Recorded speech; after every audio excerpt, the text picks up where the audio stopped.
Buenos días, damos la bienvenida a Vanessa Regalado. Estamos en el programa Ciudad Cultural. Es un gusto tenerle a Vanessa. Ella es soprano cuencana. Actualmente vive en Guayaquil y ha tenido la oportunidad de hacer sus estudios de posgrado en Barcelona, España. Le hemos invitado para que nos dé una visión y nos comparta cuál es la situación actual de la cultura en general y específicamente de la ópera. Vanessa, bienvenida. Gracias por aceptarnos a esta entrevista en el programa Ciudad Cultural. Te agradecemos porque tus aportes son muy importantes. Bueno, muchas gracias, Luz María, por la invitación. Yo siempre muy gustosa de poder compartir un poco bueno, de lo que hago, a lo que me dedico, y pues bueno, con mucho gusto de poder estar esta mañana con usted. Vanessa, iniciaste tus estudios de música en el Conservatorio José María Rodríguez en Cuenca. ¿Cuál fue el ambiente en tu familia? ¿Quién te impulsó tanto en la familia como en el conservatorio para desarrollar este talento que tú has tenido siempre? Bueno, desde muy pequeña cantaba, desde los 4 años más o menos, mis padres, debo decir que los dos, mi papi era quien cantaba en orquestas, en grupos, pero mi mami era la que me enseñaba las canciones. Entonces debo decir que de parte de las dos familias, también tenía mi tío que tocaba la guitarra y me acompañaba. Entonces creo que es una herencia familiar, que desde muy pequeña me inculcaron en esto de la música.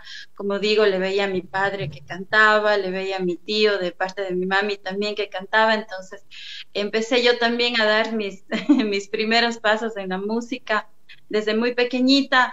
Luego, un día pasaba por la catedral nueva y escuché un coro a lo lejos y le dije a mi papi, yo quiero estar ahí. Y él me dijo, bueno, vamos a preguntar, vamos a buscar con quién se puede hablar.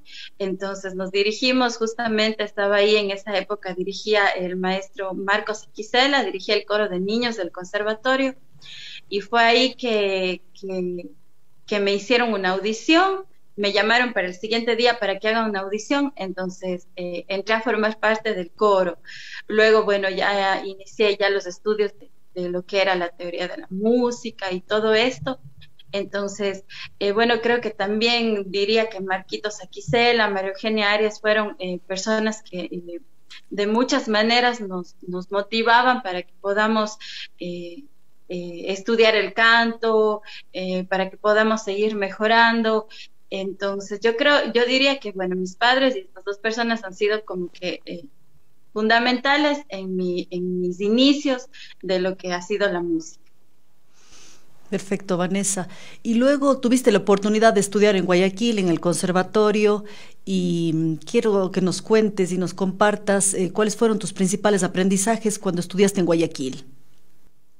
Bueno, mi experiencia en Guayaquil se da ya a los 19 años. Ya había tenido unos años participando en el coro del conservatorio. Ya habíamos, de una manera bastante arriesgada, ya habíamos hecho algunas obras sinfónico-corales, ya habíamos cantado de solistas con algunos de mis compañeros. Entonces empezábamos a darnos cuenta, o bueno, podría decirlo de una manera personal, empezaba a darme cuenta que ya la voz no me daba, o sea, como yo quería que me suene la voz. Yo escuchaba los discos y decía, yo quisiera cantar así. Entonces empecé un poquito a investigar y averiguar de lo que se trataba, y ahí me informé un poco de lo que era el canto lírico. Entonces, justamente cuando yo ya tenía 19 años y ya era solista del coro juvenil del conservatorio, nos enteramos de que venía un maestro al Rimsky-Korsakov de la ciudad de Guayaquil, un maestro de canto. Entonces, para nosotros, los chicos que estábamos en esa época ya cantando como solistas, era como, o sea, la mejor noticia que nos podían dar, porque nunca habíamos tenido un acercamiento con un maestro de canto. Entonces, la cuestión era bastante empírica, bastante a las habilidades que cada uno tenía.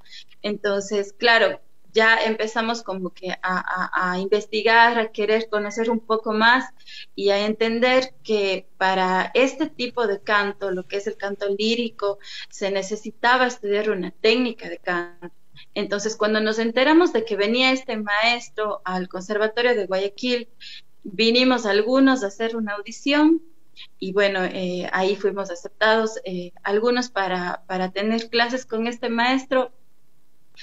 Y bueno, yo sin pensarlo dos veces, cogí mis cuatro cositas y dije, papás, esto es lo que a mí me gusta, realmente yo sueño con esto y quisiera que me dejen intentar, porque yo en esa época estudiaba administración y derecho.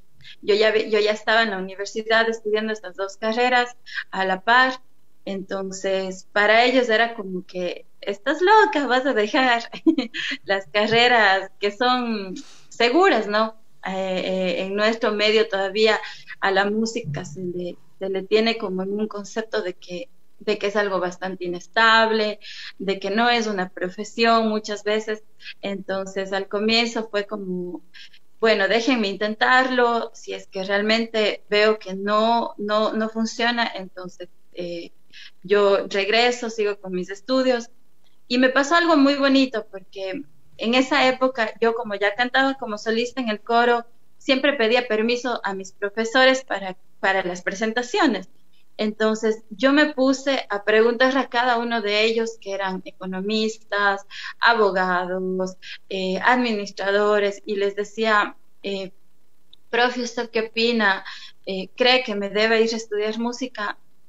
Y todos, absolutamente todos, me dijeron, Vane, eso es lo tuyo, anda. Y no porque era mala estudiante, más bien era súper buena estudiante en la universidad, pero ellos veían que realmente mi pasión era la música. Entonces, todos me dijeron, Vane, anda, anda y por último intenta. Eh, y si no, te esperamos aquí. Entonces fue también una motivación grande el hecho de que personas que no estaban dentro del arte vean en mí esa vocación. Entonces, de esa manera, bueno, nos enteramos que venía este profesor, hicimos la audición y bueno, empecé con las clases con él. Realmente fueron varios años en los que me fui formando en lo que ya era el canto lírico de manera ya profesional. Entonces fue una experiencia increíble. De este maestro tengo hermosos recuerdos, era como un padre para mí, él nos apoyaba un montón. Entonces el nivel en este conservatorio era el único conservatorio tipo A del país. Vivíamos entre jóvenes dedicados de lleno a la música, pianistas, violinistas, cantantes. Entonces el ambiente era de un nivel bastante alto, todos nos apoyábamos, nos reuníamos a estudiar. Entonces fue una de las experiencias más lindas de mi vida el hecho de estos años en el conservatorio. Bueno, la técnica del canto lírico básicamente mejor dicho, se enfoca en el estudio del instrumento de la voz, cómo utilizar nuestro instrumento, cómo funciona nuestro instrumento. A veces uno piensa que el cantante canta solo con la garganta y en realidad el cantante utiliza todo el cuerpo es el instrumento para poder proyectar el sonido de la voz, para poder resonar con la voz. Si ustedes se han fijado, los cantantes de ópera, que son los cantantes líricos, no utilizan microfonía. Rara vez, cuando es un concierto al aire libre, obviamente se necesita unos micrófonos, pero cuando están en el teatro, por lo general no utilizan microfonía. Entonces la gente dice, ¿cómo hacen para sacar esa voz así tan fuerte? Ese es el estudio de la técnica, de los resonadores, del apoyo, de la respiración. Entonces, el cantante lírico, bueno, debo decir que se diferencia en diferentes tipos de voces. Las voces femeninas, que está la soprano, que es la voz más aguda, la mezzosoprano, que es la voz media, y la contralto, que es la voz más grave de las mujeres. Y en el caso de los hombres, el tenor, que es la voz más aguda, el barítono, que es la voz media, y el bajo, que es la voz más grave del registro masculino. En mi caso, mi naturaleza, porque esto es una cuestión ya con la que se nace, es una naturaleza vocal. Yo tengo el tipo de voz de soprano, entonces es el registro más agudo dentro de las voces femeninas.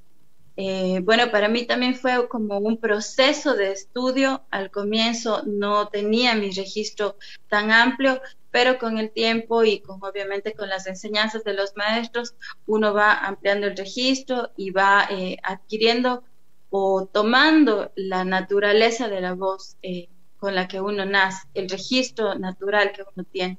Entonces, en mi caso, bueno, me he desarrollado como soprano, soprano lírica, soprano lírico ligera, más o menos. Entonces, esto es un poquito en resumen de lo que se trata el canto lírico. Es una técnica de estudio de cómo funciona el instrumento de la voz. Perfecto, qué interesante. Vanessa, luego hiciste tus estudios en la Universidad de Cuenca, donde obtuviste tu licenciatura en canto lírico. ¿Cuáles fueron tus principales aprendizajes en la universidad y qué nivel académico encontraste ahí? Ya, bueno, fue un poquito un inicio. La universidad hizo un gran esfuerzo, siempre vamos a estar muy agradecidos quienes conformamos la carrera de canto lírico, que lamentablemente luego se cerró.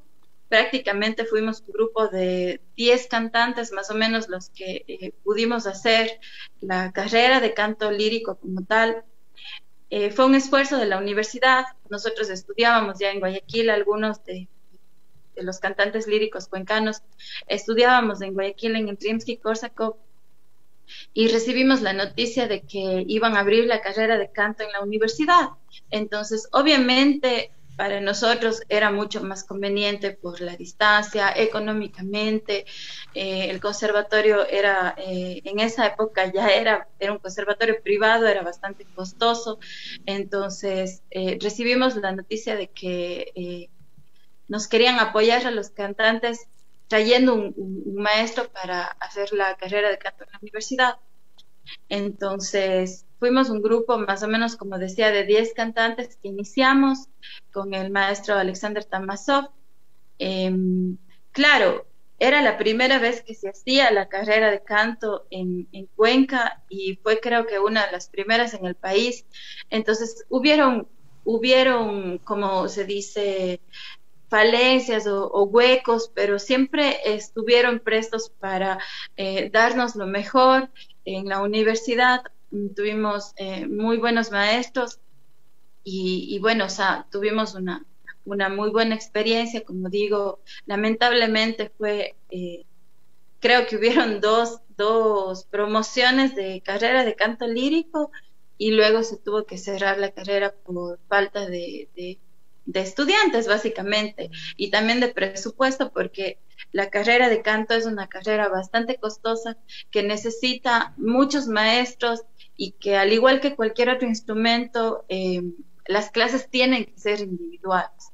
Cada instrumento, cada persona es diferente, entonces se necesitan muchas horas de un solo profesor para varios alumnos. Entonces, esto fue uno de los limitantes también que sé que hubo para que la carrera pueda seguir. Perfecto. Vanessa, tus experiencias ya fuera del país se dieron en Barcelona, España. ¿Cuáles fueron los principales aprendizajes? ¿Cómo fue su oportunidad? Bueno, fue una oportunidad increíble porque debo comentarles que yo viajé 2 veces a Barcelona en el año 2011. Fue mi primer encuentro con esa hermosa ciudad, con el Conservatorio Liceo de Barcelona. Yo obtuve una beca de la Fundación Carolina, una fundación española que da becas a nivel mundial. Me otorgaron una beca completa. Realmente esto fue una de las cosas creo que más importantes que me ha pasado dentro de mi carrera, ya que es un concurso a nivel internacional, prácticamente el que se hace para poder adquirir una de las becas de la Fundación Carolina.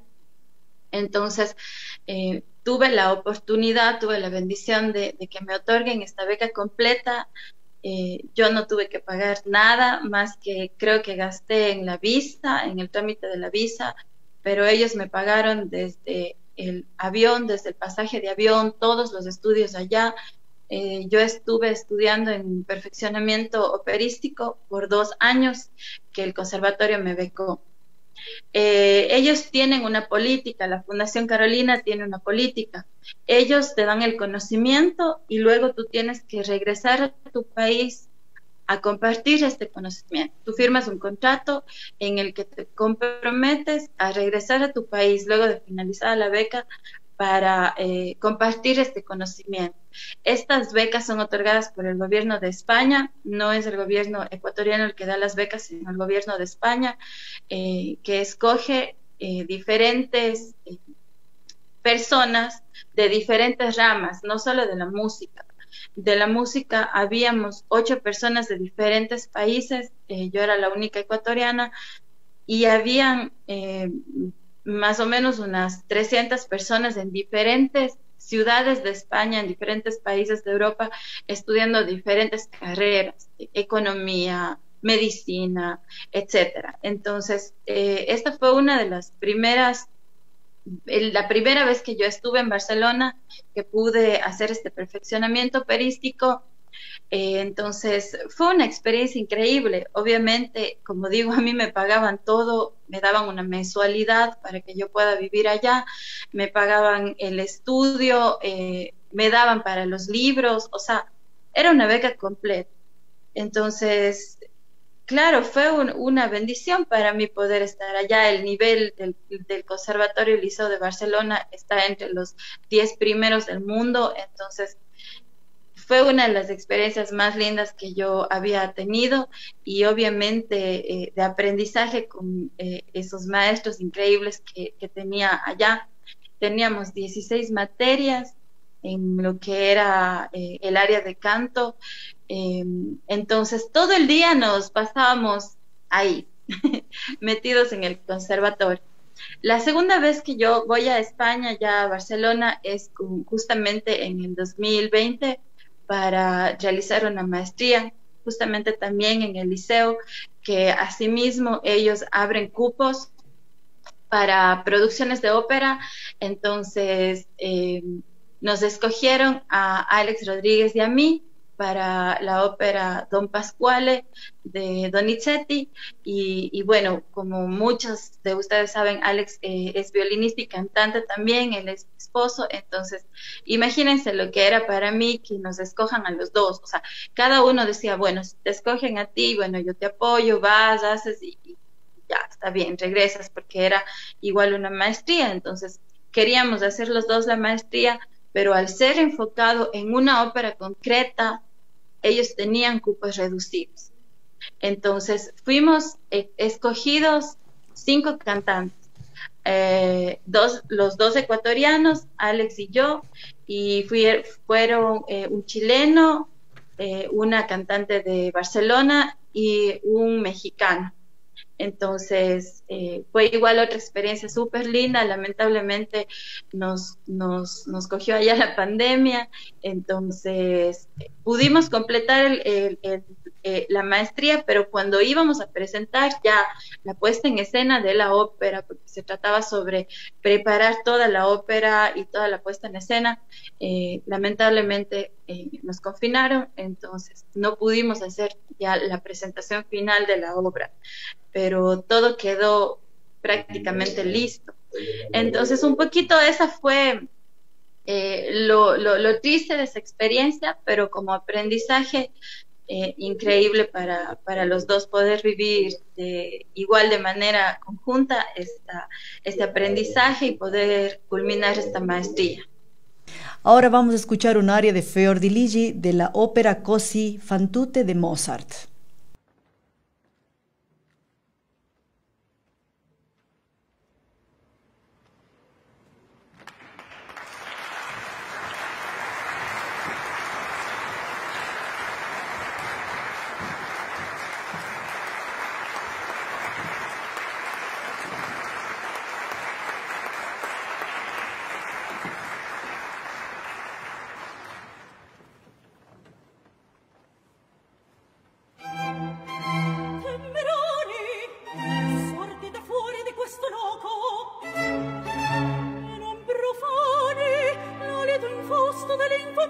Hey!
Vanessa, también te has desempeñado como profesora. ¿Cuáles crees que son los principales atributos, tanto académicos como humanos, de un profesor? Ujú. Bueno, sí, he tenido la oportunidad, digo yo siempre, para mí es una oportunidad el poder compartir el conocimiento que uno va adquiriendo a lo largo de todo el proceso de aprendizaje que uno tiene como cantante. También está el poder enseñar a los jóvenes, a los niños, a la gente que tal vez ya no solamente se quiere enfocar en hacer una carrera como un cantante lírico o como cantante profesional, sino también como hasta como una terapia de vida. Yo he tenido varias experiencias dentro de mi proceso como docente. Debo decir que he heredado de mis padres, los dos eran profesores, he heredado esa vocación también por la enseñanza. Me encanta enseñar, es una de las cosas que más me gusta, el poder compartir con jóvenes, niños, con cualquier persona que quiera conocer un poco más de la voz. Yo creo que uno de los principales aspectos que tiene que tener un pedagogo es bueno, primero la paciencia para poder enseñar, porque muchas veces hay grandes cantantes, pero no tienen esa paciencia o esa vocación para entender que cada persona es un proceso diferente y que cada persona aprende de una manera muy diferente. Entonces, por eso mismo las clases tienen que ser individuales, porque cada instrumento es distinto y cada persona siente diferente. El canto es un instrumento que no se puede tocar, no es como la guitarra, no es como el piano que tiene teclas, que tiene cuerdas, que nosotros podemos tocar. Es un instrumento que nosotros solo podemos oír y que aprendemos la técnica a través de sensaciones, de imitar sonidos de animales, de cosas que nos rodean. O sea, es un instrumento bastante, si se puede decir, abstracto. Entonces, cada profesor tiene que tener esa mística, ese conocimiento también para poder guiar y saber qué es lo que le sirve y qué es lo que no le sirve a cada alumno. El trabajo del profesor es conocer la voz de cada alumno y poder guiar de manera correcta. Obviamente hay bases en el canto, que es primerito aprender cómo se respira, enseñarles cómo funciona el apoyo, la resonancia, pero como persona, como cada persona percibe esas sensaciones que se necesitan para emitir un sonido, es un trabajo individual. Entonces, obviamente, cuando nosotros trabajamos con los alumnos, ya como guías, como profesores, tenemos que aprender qué es lo que le va mejor a cada persona. Entonces, claro, obviamente es una cuestión de intuición, es una cuestión de conocimiento, de cómo funcionan las voces. Eh, Como decía yo, ha sido una cuestión que a mí me ha apasionado desde muchos años atrás, desde que era muy pequeña. Siempre me gustaba esto de enseñar. Entonces, yo cuando estaba en el conservatorio en Barcelona, me quedaba en las clases de mis compañeros para ver cómo mi maestro les enseñaba a las otras voces. Entonces, a veces me quedaba todo el día en el conservatorio viendo cómo mi maestro les enseñaba. Y yo le decía, maestro, ¿cómo usted hace para no perder la paciencia cuando hay un alumno que no le responde como usted quisiera que le responda? Entonces, él me decía que obviamente hay que ya tener una experiencia como para poder enfocarse, me decía él, Vanessa, tienes que enfocarte en las cosas positivas de ese cantante, porque si tú le dices las cosas positivas, esa persona siempre va a creer en él, esa persona siempre va a tener la sensación de que puede hacerlo, pero si tú te enfocas solo en las cosas negativas, solo en los errores que tiene esa persona, hasta se puede lastimar su autoestima y se puede volver una persona insegura. Y lo que menos se necesita en el canto es inseguridad. Lo que más se necesita es esa actitud, no de ser una persona creída o pedante, sino de tener una seguridad en lo que uno está haciendo y de creer que lo puede hacer. Entonces, un poco es esto el enfoque que yo al menos como profesora trato de darles a mis alumnos, o sea, de motivarles, de hacerles entender que es posible que ellos logren en el género que ellos necesiten, en el género que ellos quieran cantar, de que su instrumento, sea como sea su instrumento, sacarle el mayor provecho y poder lograr las metas que esta persona necesita desde la naturaleza de su propio instrumento, no imitando al cantante que le gusta o no queriendo cantar los súper agudos que tal vez tiene algún cantante, sino con su instrumento poder aprovechar lo mejor, sacar la mayor calidad de su propio instrumento. Perfecto. Y en las interpretaciones de ópera en producciones tanto nacionales como internacionales, ¿cuáles han sido los principales retos que has tenido que vencer? Bueno, siempre enfrentarse a una puesta en escena de una ópera completa, a un personaje. Yo he tenido la oportunidad en estos años que ya llevo en el canto de hacer roles protagónicos en su mayoría. Y siempre es una responsabilidad bien grande porque el canto es una disciplina, o sea, uno tiene que saber alimentarse, uno tiene que saber hacer ejercicios de resistencia corporal, de la respiración, o sea, tener súper clara no solo la técnica, ni la melodía ya de lo que se va a cantar, sino también conocer de la historia del personaje, conocer de la historia de la ópera, en qué época se desarrolla, en qué está pensando construir un personaje ya desde la parte actoral, ¿no? O sea, la construcción de un personaje, porque recordemos que la ópera es un drama escenificado que tiene una parte musical cantada. Entonces, es una puesta en escena, por ejemplo, teatral.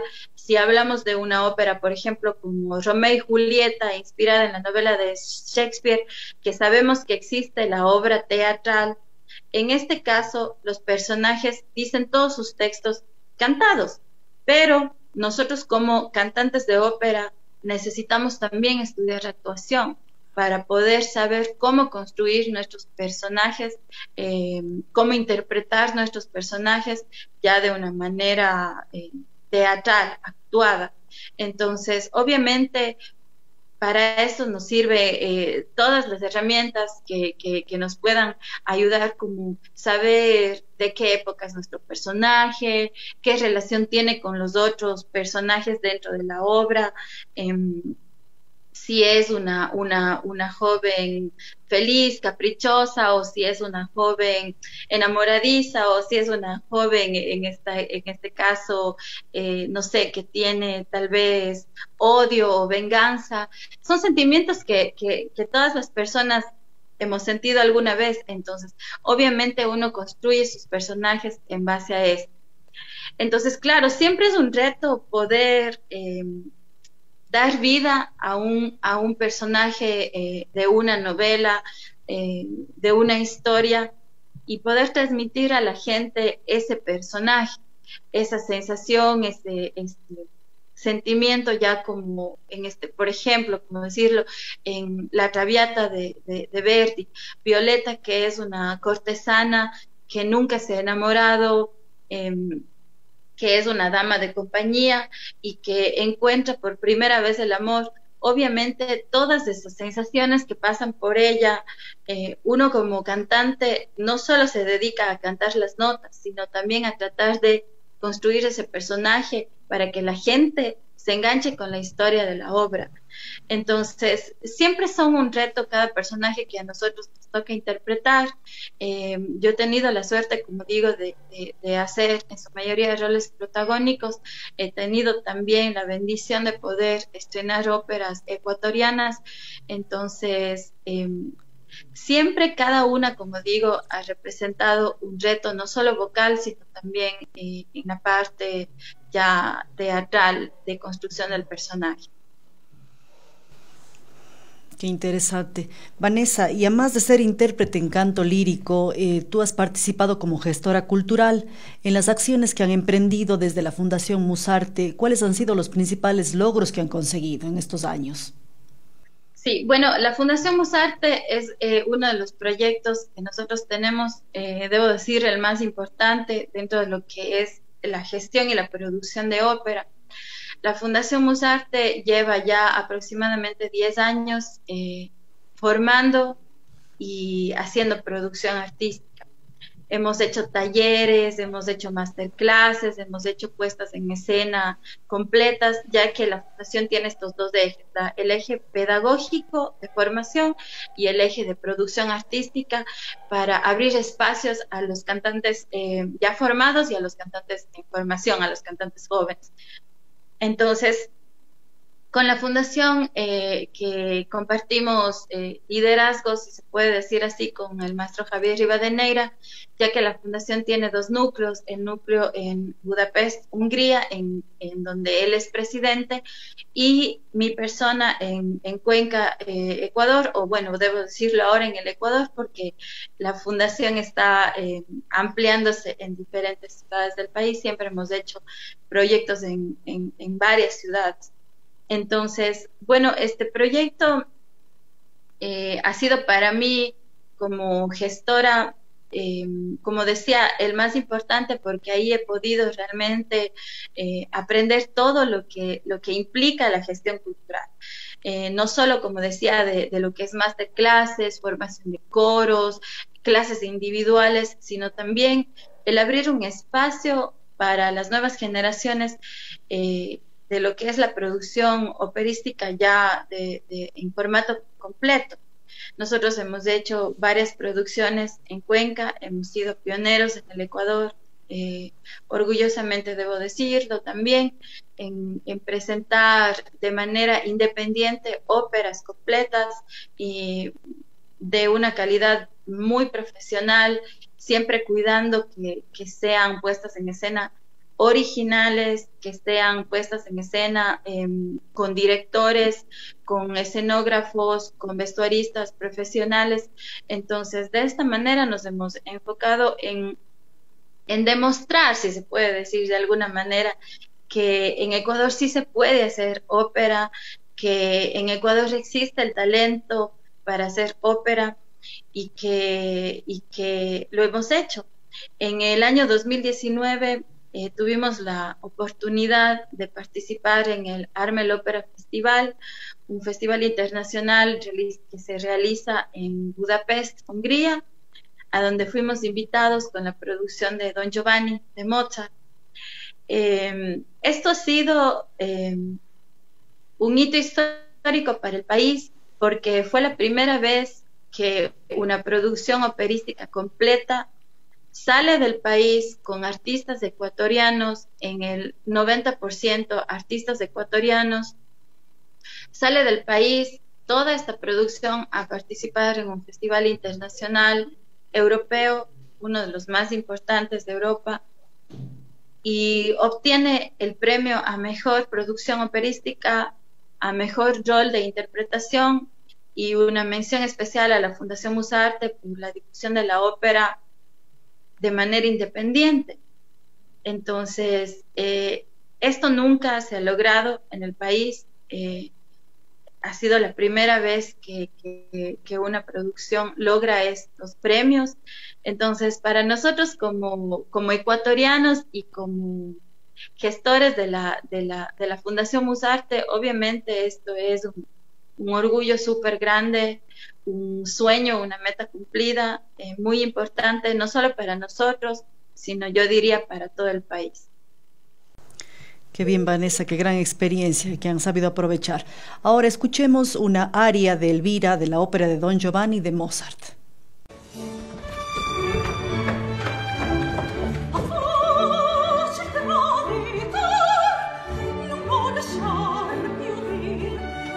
No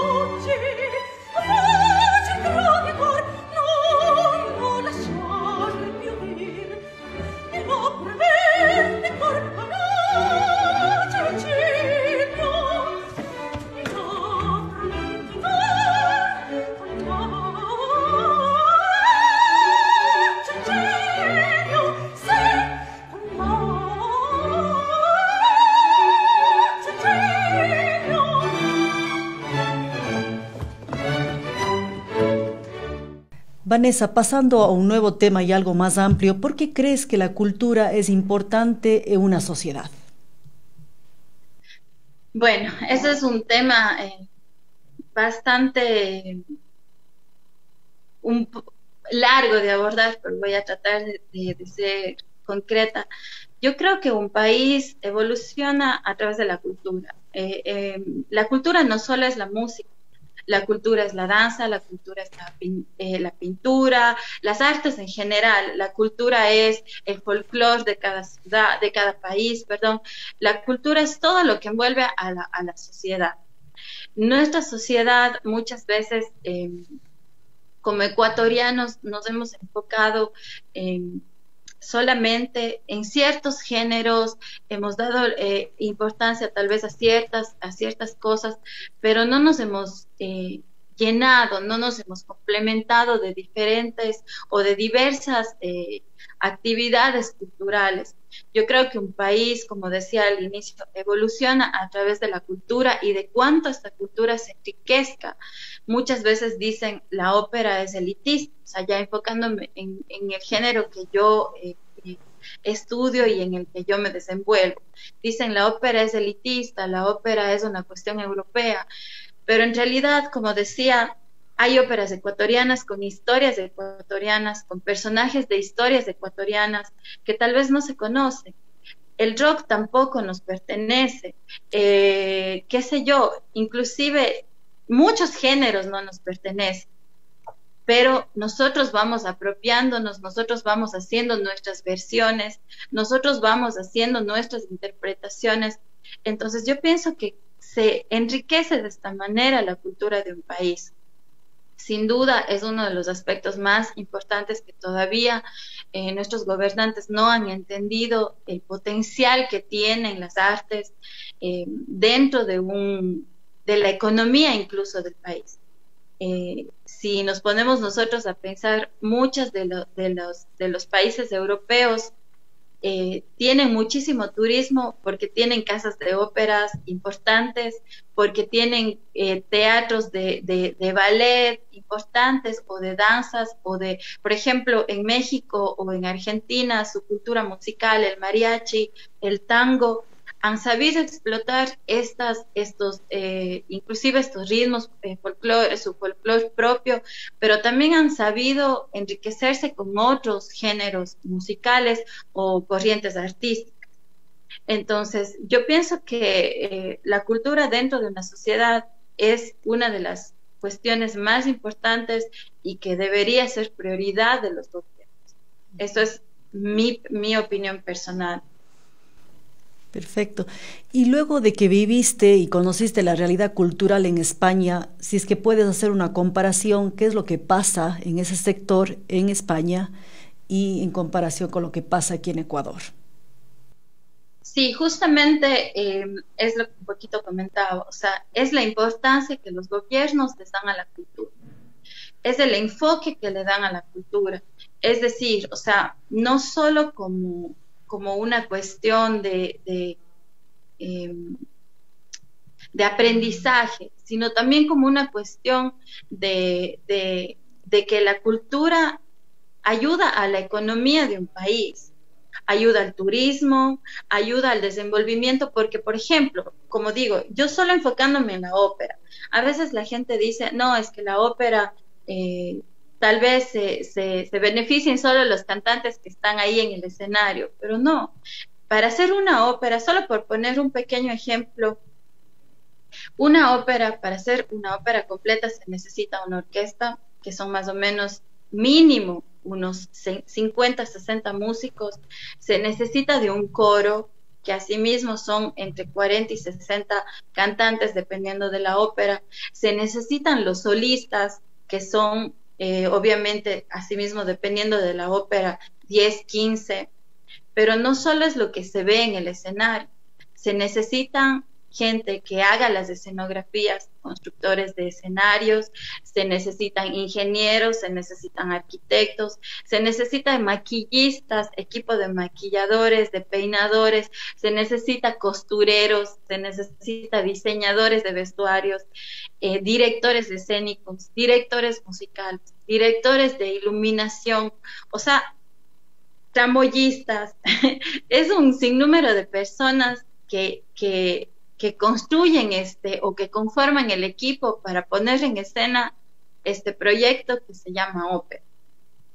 Entonces, imagínense si para hacer una ópera se necesita tanto personal, ¿cuántas más personas podrían tener una fuente de ingreso?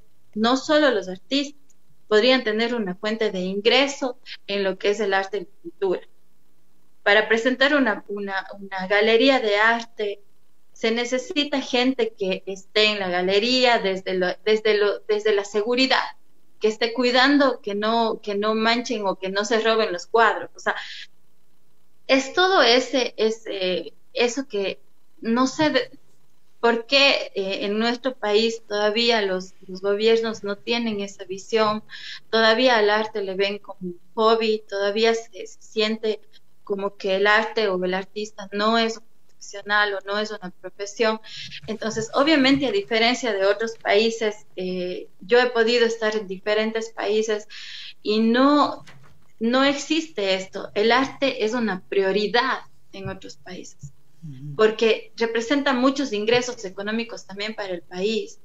Y obviamente cultiva el espíritu de las personas. O sea, entonces se ve como una cuestión no solo de sanación personal o espiritual para la gente que va, o de empleo para los artistas, sino también es una cuestión ya que mueve mucho la economía de los países. Pero eso en nuestro país lamentablemente todavía no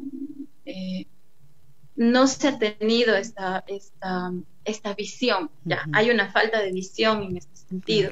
Y si fueras en concreto ministra de Cultura o directora de Cultura en el municipio, ¿qué acciones concretas emprenderías para impulsar a este sector?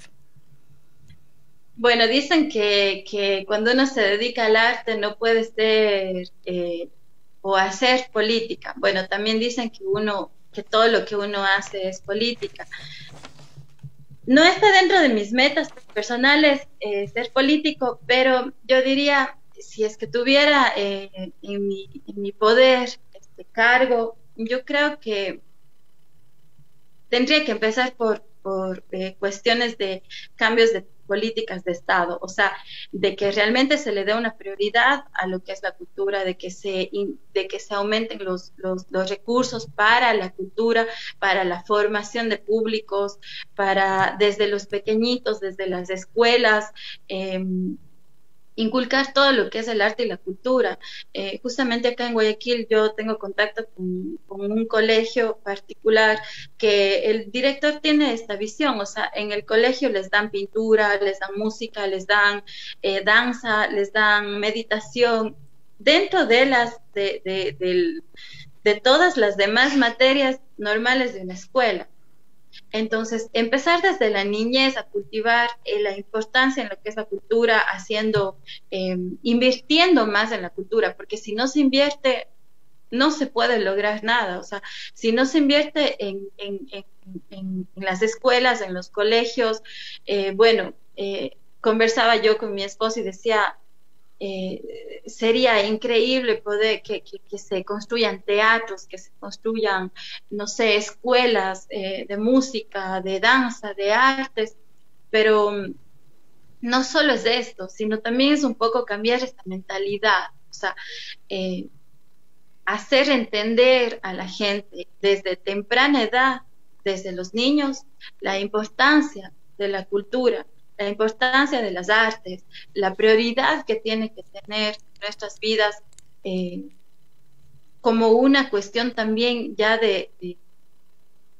no sé, de una cuestión espiritual, de alimentación del espíritu, porque las artes se alimentan en El espíritu. espíritu. Entonces, luego de eso, cuando se entiende todas estas cosas, entonces se empieza a crear los espacios, se empieza a ya ver esto de una manera un poco más, hablando económicamente, como una fuente de ingreso de trabajo para muchas personas, lo que decía hace un momento.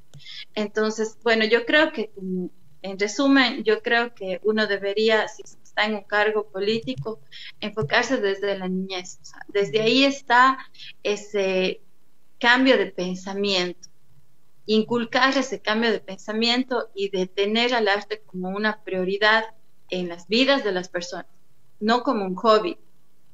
Entonces, hacer entender esto creo que es lo más importante en principio. Una vez que se entiende esto, se puede desencadenar en muchas otras acciones. Muy buena visión, Vanessa. Aquí tuvimos a otra invitada, mujer, Susana Reyes, y ella nos decía justamente que la música y la danza es para el espíritu, para el alma, eso alimenta al ser humano.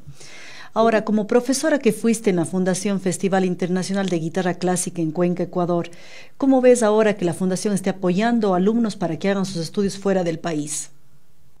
Bueno, yo siempre admiré la labor que hace Carlo Magno, a quien, bueno, le mando un saludo afectuoso. Él siempre está apoyándonos en todos los proyectos que hemos hecho individualmente, así también como fundación. Siempre he admirado esa garra que tiene él para hacer los festivales, para inculcar ese mismo amor y ese mismo deseo de ser mejor en lo que uno hace a sus alumnos, de inculcarles el hecho de que tienen que salir, de que tienen que estudiar, porque como decíamos, lamentablemente en nuestro país todavía existen muchas falencias en lo que consiste el sistema educativo, cultural, musical, de arte. Entonces, muchas veces los maestros en nuestro país son un poquito egoístas en el sentido de que no quieren que sus alumnos salgan o no quieren que vayan a clases de otros maestros o a masterclasses de otros maestros. A mí me ha pasado mucho que nosotros hemos hecho masterclasses de canto, por ejemplo, y otros profesores de canto no permiten que sus alumnos vayan a estas masterclasses porque viene un profesor de afuera que tal vez tiene un mayor conocimiento o no sé. Entonces, esa visión que tiene Carlos de impulsar a sus alumnos a que vayan, a que se sigan preparando y puedan en algún momento regresar y compartir ese conocimiento, yo pienso que es súper importante y, como decía, muy admirable de parte de él. Entonces, yo tuve la oportunidad de trabajar con él unos años en mis inicios y bueno, siempre he estado súper agradecida por él apoyarme y darme esa oportunidad de poder empezar ahí mi carrera como docente también. Yo trabajé con niños y fue una experiencia súper linda. También apoyé en lo que era la organización de los festivales y, como digo, es muy admirable todo el trabajo que hace y yo siempre le deseo todos los éxitos y espero que sigan haciendo muchos proyectos más ambiciosos, porque también de eso se trata. O sea, si no se arriesga, no se gana. Así es. Creo que ya te adelantaste un poco a la pregunta que te iba a hacer, pero en el plano académico, ¿qué sugerencias puedes dar para mejorar el nivel en el Conservatorio de Música aquí en Cuenca y también en la Facultad de Artes, para lograr profesionales que puedan salir fuera del país y que tengan grandes logros, ¿no? Sí, bueno, yo obviamente puedo dar simplemente mi opinión muy personal, sin querer ofender a nadie, sin querer hablar mal de ninguna institución en concreto. Yo he formado parte del conservatorio, he formado parte del conservatorio nacional, del conservatorio superior, también fui maestra ahí, también fui maestra en la universidad, estudié también ahí, como al comienzo mencionaba. Entonces, nunca va a ser en un plan de crítica, simplemente yo pienso que falta mucho por aprender de los mismos maestros ecuatorianos, como decía, que muchas veces existe un poco ese egoísmo de que no vayas a otras clases o de prohibir a sus alumnos, un poquito esa inseguridad, diría yo, un poquito esa inseguridad de que pueda venir alguien mejor que yo y perder mis alumnos. Entonces yo creo que falta mucho esa parte de humildad, de saber o de entender que tal vez yo no tengo todo el conocimiento que mi alumno podría necesitar y que si puede venir alguien de fuera porque tienen muchos años más de tradición, porque tienen mucho nivel académico más, no más alto, sino tal vez más experiencia, porque su cultura, solo por decir profesores europeos, o sea, en Europa se vive la cultura, o sea, no es como aquí en Ecuador, que por ejemplo nosotros estamos aprendiendo la técnica clásica y refiriéndome o enfocándome en lo que es la técnica académica clásica, y bueno, también existen quienes estudian los ritmos folclóricos de cada país y lo hacen de una manera académica, que están en las universidades. Entonces, de esta manera, que tienen tal vez una formación o una academia ya de un nivel superior. O sea, yo pienso que uno tiene que tener la humildad para aceptar hasta qué nivel puede llegar y que si es que yo algo desconozco, puedo pedir ayuda o puedo permitir que mis estudiantes reciban una ayuda adicional de diferentes profesores, sean ecuatorianos que se han especializado o sean especialistas que vienen de otros países. Entonces, yo creo que eso falta en el país todavía, esa conciencia también desde los profesores de que esto es una profesión de vida y una gran responsabilidad con los alumnos, de que si yo siento que en algún momento no tengo las herramientas que le puedan ayudar a mi alumno, tengo que tener la honestidad y la humildad de buscar ayuda yo como docente con otros maestros que tal vez conozcan o pedir a mis alumnos que vayan y sigan aprendiendo con otros alumnos. Por eso justamente yo decía que admiraba mucho que Carlos, por ejemplo, se preocupe tanto porque sus alumnos salgan, porque él sabe que él tiene su nivel académico, pero también sabe que vivir otras experiencias en otros países enriquecen el nivel de los alumnos. Entonces, yo pienso que nuestro sistema educativo, musical, cultural, todavía tiene muchas falencias, todavía tiene muchas debilidades y depende mucho de nosotros mismos como profesores. Ser un poco más honestos, tener un poco más de esa humildad de aceptar nuestras limitaciones y de entender que nosotros también necesitamos siempre seguirnos capacitando, porque eso es muy importante, o sea, que los mismos maestros se sigan capacitando, que no lleguen a pensar que llegan a un nivel y que de ahí ya son los mejores maestros. No, nosotros también necesitamos siempre seguirnos capacitando. Y siguiendo la línea de lo que nos cuentas, ¿cómo ves o qué análisis le das a las instituciones culturales locales? ¿Qué trabajo están haciendo? Bueno, yo creo que poco a poco se está encaminando todo, yo creo que poco a poco se está dando más importancia a lo que es la cultura. He visto que la Dirección de Cultura hace muy buenos proyectos, la Orquesta Sinfónica, ahora tienen nuevas autoridades, un nuevo maestro, hay muchos comentarios de la gente que va a los conciertos, que el nivel de la orquesta cada vez está mucho mejor. Entonces, esto es muy gratificante para mí también como cuencana y ya hablando en general al nivel del país, las orquestas cada vez tienen, bueno, mejores directores, cada vez se está ganando más espacios dentro de lo que es todo el bagaje que conlleva que los gobiernos pongan su mirada en la cultura. Entonces, los directores están luchando también con la ministra de Cultura para que se den mayores presupuestos, para que se puedan hacer proyectos diversos. Siempre la pelea es económica, siempre la pelea es de los presupuestos. Entonces, puede haber muchísima voluntad de los directores, de las autoridades, de las instituciones, pero si no hay apoyo del gobierno, es bien difícil, sea del gobierno local o sea del gobierno nacional. Si es que no hay apoyo de las autoridades principales, si es que ellos no han entendido la importancia de la cultura y siempre la cultura está como la última rueda del coche, es muy difícil que se avance.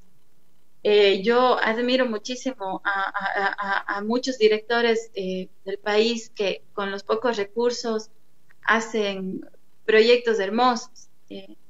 Admiro muchísimo esto, pero sí pienso que nos falta mucho más en cuanto al apoyo gubernamental. O sea, lograr este apoyo, por eso justamente con la Fundación Musarte, nosotros habíamos emprendido estos proyectos de puestas en escena, de óperas completas, para que se vea que sí se puede hacer ópera en nuestro país, para demostrarles a las autoridades que sí se puede, que son o que deben ser proyectos de ciudad. Nosotros teníamos el proyecto de Cuenca, capital de la ópera, porque esto tiene que ser, se tiene que entender que tiene que ser un proyecto de ciudad. No es un proyecto de Vanessa Regalado, no es un proyecto de la Fundación Musarte, esto tiene que ser un proyecto de ciudad, porque como decíamos, resumiendo todo lo anteriormente dicho, esto ya implica una fuente de ingresos, una fuente de trabajos para mucha gente, no solo para los artistas. Y el momento en el que existe una temporada, por ejemplo, una temporada de ópera, una temporada de ballet, el turismo va a seguir creciendo porque van a venir personas de otras ciudades, de otros países, van a venir a ver las producciones. Entonces, todo es un círculo, todo es una cadena, una cosa conlleva a otra.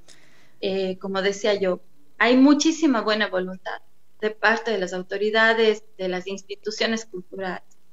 Lo que todavía no se siente es el apoyo de los gobiernos. Vanessa, me acuerdo en esa producción con la Fundación Musarte, ustedes tuvieron mucho apoyo de la empresa privada. ¿Qué aproximación tuvieron con ellos y cómo consiguieron ese apoyo?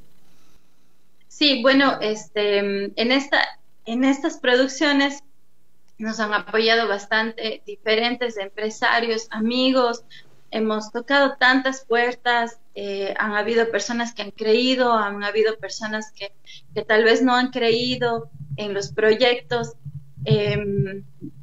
Es eso, o sea, trabajar buscando el apoyo. Lamentablemente, al no existir, como decía, debo insistir mucho en esto, al no existir un apoyo concreto de las autoridades gubernamentales, sea municipio o sea gobierno nacional, cada proyecto se convierte en empezar de cero, que es bastante agotador, porque nosotros como artistas nos tenemos que dedicar no solo a cantar y a preparar la puesta en escena o la obra musical, sino que también nos toca ir de empresa en empresa, golpeando puertas, pidiendo apoyo.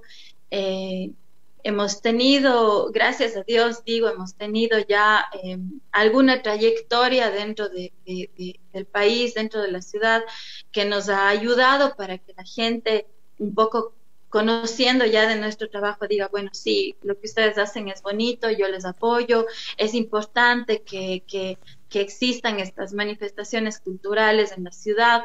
Entonces, ha sido un golpear puertas incansable.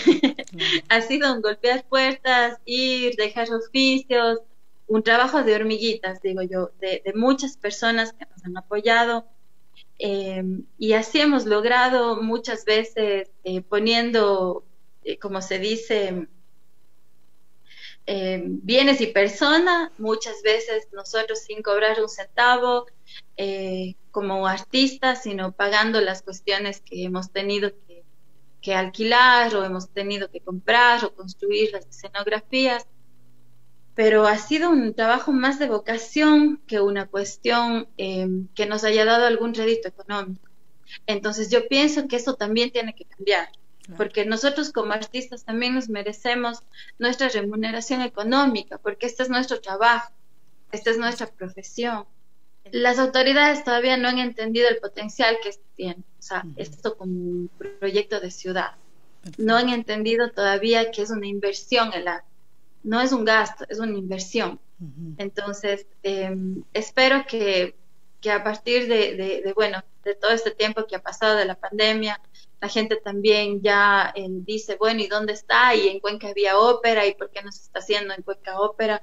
Espero que esto llegue tal vez a oídos de las autoridades y un poquito se preocupen de este tema, que es muy importante. Perfecto, Vanessa, cierras con un gran mensaje esta entrevista. Escuchemos finalmente una obra de Piazzolla que se llama Los pájaros perdidos.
Logré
Vanessa, y para finalizar esta entrevista, ¿cuáles son tus planes a futuro con tu marido? ¿Piensan quedarse todavía en Guayaquil o algún rato regresan a Cuenca? Bueno, nosotros estamos radicados en Guayaquil, pero estamos siempre yendo y viniendo, como se dice comúnmente. Estamos tratando de retomar algunos proyectos también en Cuenca, estamos haciendo varios proyectos también en Guayaquil. Como decía, como fundación estamos en diferentes ciudades del país y, y nada, reactivándonos también nosotros con todo este tema de la pandemia. Tuvimos que paralizar varias actividades, tuvimos que paralizar el coro que teníamos en Cuenca. Entonces estamos tratando de ver de qué manera podemos reactivar todas estas actividades, eso como fundación, haciendo algunos proyectos, como decía, también acá en Guayaquil, y bueno, de manera independiente, con algunos conciertos y proyectos en los próximos meses. Tenemos una puesta en escena de la ópera de Rigoletto acá en Guayaquil.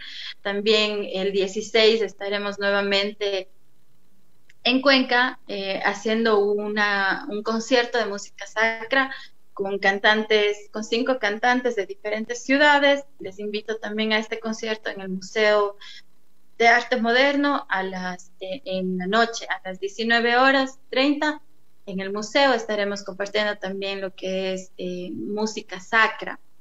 Y bueno, luego tenemos acá en Guayaquil también varios conciertos de la obra El Mesías de Händel, que tenemos el 10, el 17 y el 21. Entonces así, varias actividades que nos esperan en estos días, con muchísima ilusión de poder estar retomando ya los conciertos ya de una manera más estable, con los aforos ya al 100%. También estuvimos en Cuenca la semana pasada, felices de poder compartir con la gente de Cuenca que nos recibió muchísimo cariño. Entonces, siempre estamos aquí y allá, inventándonos muchas cosas para poder seguir haciendo nuestras actividades culturales. Qué bien, Vanessa. Felicitaciones por ese entusiasmo y ese interés de seguir aportando tanto al arte. Te agradezco mucho en nombre de la Fundación Festival Internacional de Guitarra Clásica, del programa Ciudad Cultural y de Radio Noticias Cuenca. Muchas gracias y un gran abrazo. Muchas gracias a ti, Luz María, por la invitación, por este espacio, para compartir, como siempre digo, un poquito de lo que yo hago, de mi pasión, de mi vida. Y bueno, con mucho gusto de poder estar esta mañana con ustedes. Un abrazo para todos.